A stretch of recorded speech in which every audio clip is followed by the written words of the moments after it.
Russ, thanks so much. Hey, coming up, we're going to chat with the exec director at Covenant House to talk about what Sleepout is, where the idea came from, and how big of a success this event was. But I want to bring in Lorinda. Hey, Lorinda, come here. This was actually my sleeping buddy last night, right beside me, and I don't know what time. What was your ringtone that went off?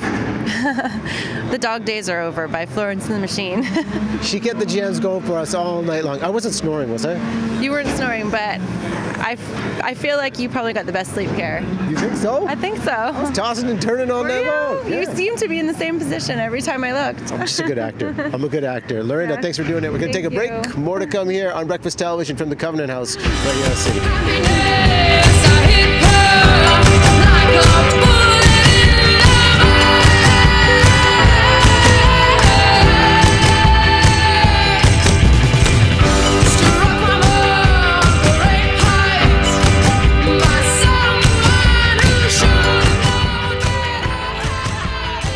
Doing well so far, Don. Thanks so much. Yeah, we're back here at the parking garage down at West Pender outside Covenant House. Exec Director Krista, your eyes are telling me stories here. How you feeling? I'm pretty good. I got a couple hours sleep. I was so cold by about 3 o'clock this morning. I couldn't get back to sleep. But you know, it's all good. It's exciting, and we're very, very, very happy with the result of the event. We've far exceeded our fundraising goal, and that's really great because it means more services for kids. Break down the actual services in terms of, okay, what was raised for this specific event and what that means for the shelter in terms of service for the youth out there in the community. Yeah. We raised close to $250,000 tonight, and that means that we will be able to operate our crisis program for 54 kids for almost a month. That's what that pays for. And inside that crisis program is everything from hot, nutritious food, safe, warm beds, and wonderful counselors who can help kids make a plan for themselves and help them reach the goals that they have. So, and if they have concerns with mental health, we have people who can help them with that. Drug and alcohol counseling, resume building, employment skills, housing support. It's a full wrap of service. So kids have every chance we can give them to get on their feet when they're with us. Now listen guys, I know in the control room, I know we're tight for time, but I want to get this question in because one of the most powerful moments over the last 12 hours was something you said when we were doing the roundtable discussion, that a lot of these homeless youth wake up cold, alone, and scared. Over the last night, we had the chance to wake up together, even though we're sleeping on cardboard boxes and in sleeping bags. It's a unique thing to do, and I think a lot of people will praise the efforts, but there will be some that say, hey, this is a little opportunistic. How do you respond to the idea of walking the line, trying to pull something like this off? Yeah, it's a great question. I have to admit that when we first started talking about doing this project, I felt a little skeptical about it myself. I thought, is it tokenism? Is it exploitative? You know, how are people going to feel about this? And we talked to the kids. We asked them. We showed them some video from the program in New York and said, what do you think? They loved it. Their response was, this is cool. You know, are these people, like these people are going to come and sleep out all night to raise money to help us? Wow, we'll come with them. It was amazing. So I just set aside my own adult prejudices and listen to the young people. You take a risk, and hey, Breakfast Television is honored to be a part of it. I mean, a lot of experiences over the last 12 hours. We're going to talk more about it. Krista, thanks so much for doing this. Dawn, we'll go back over to you in studio and try to keep warm out here. A little chilly. Yeah. Thank you very much, Russ. Yeah, busy morning, chilly morning out here, Covenant House parking garage down here at West Pender. Just getting news from the control room. Breaking news, the Amber Alert has been canceled. Kyle Donaldson will have more on that coming up. But want to give a quick shout out to the entire crew of Covenant House. Great job all night long, taking care of us. More to come here on BT as we'll tell you about the first ever sleep out here in Vancouver.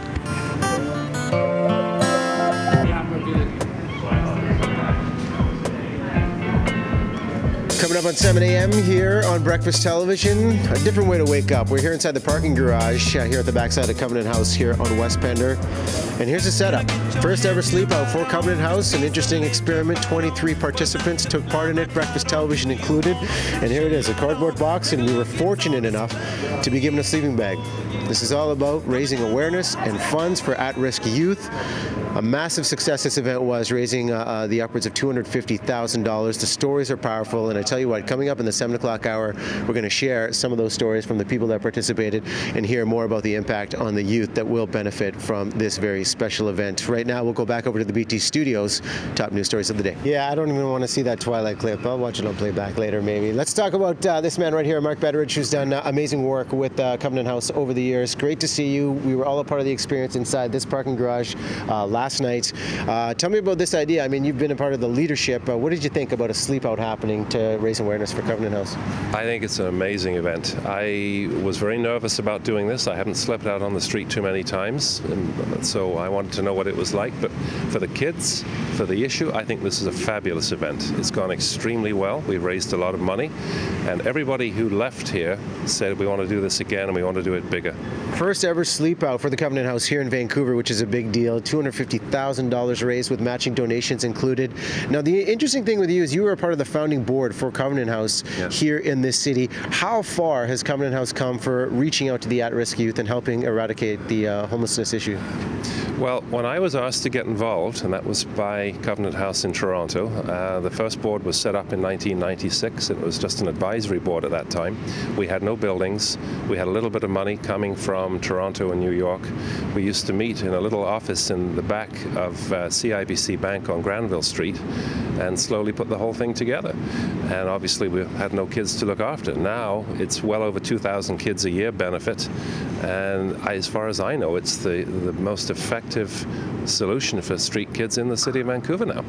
When you look at the message behind Covenant House, and there's been so many powerful stories with the roundtable discussions, chatting with people that took part in this sleep out, what's the thing that you want some of the viewers watching right now to know when it comes to Covenant House right now and what you want to see for the future?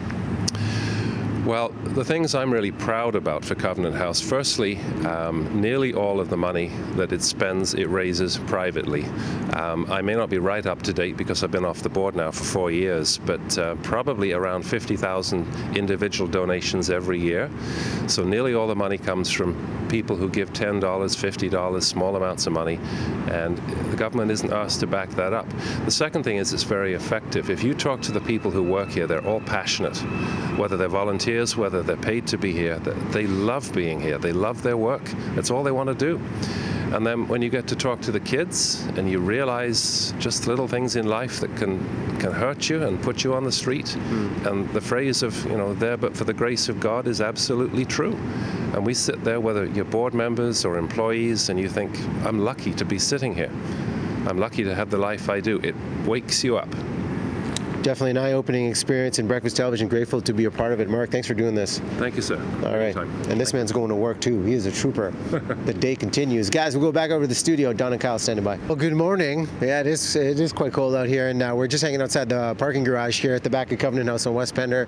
This is where the sleep out went down. 23 people involved. Right now it's empty. The sleep out pretty much ended at 6 a.m. this morning, but what an experience the last 12 hours have been. I mean, learning about the Covenant House, they opened things up, they invited us in, there were a lot of roundtable discussions talking about stories, and guys, I think the one thing that I learned is that talking to the people that use this shelter, their life has been about strange luck, and I think people are quick to judge when they know that, they find out that these people may be staying at Covenant House, and people are quick to judge on the reasons why, but the shelter has given them a second chance, and it provides resources for sustainability so they can get that second chance in life and go on and do great things. And hearing those stories was one thing, but being inside this garage in the overnight, I mean, that is just a glimpse. Anyone watching this will say, well, you know what, that's not really what life is like on the street, and I agree. I mean, this is just a glimpse of what it's like to have cardboard and a sleeping bag. We're freezing. Some of these people don't even have sleeping bags.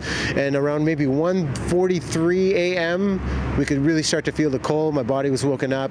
We weren't really sleeping after that. But to have that energy around here to create the awareness and raise the money, absolutely phenomenal. About $250,000 raised for Covenant House. That's going to help at-risk youth. Big result at the end of the day this morning. And I quickly want to bring in my business partner from One Karma. This year we launched a charitable partnership. Jason Sarai. He was my cuddle buddy right here at this corner of the garage. Favorite moment of the last 12 hours here? I think the overall experience was amazing, but it had to be sleeping outside.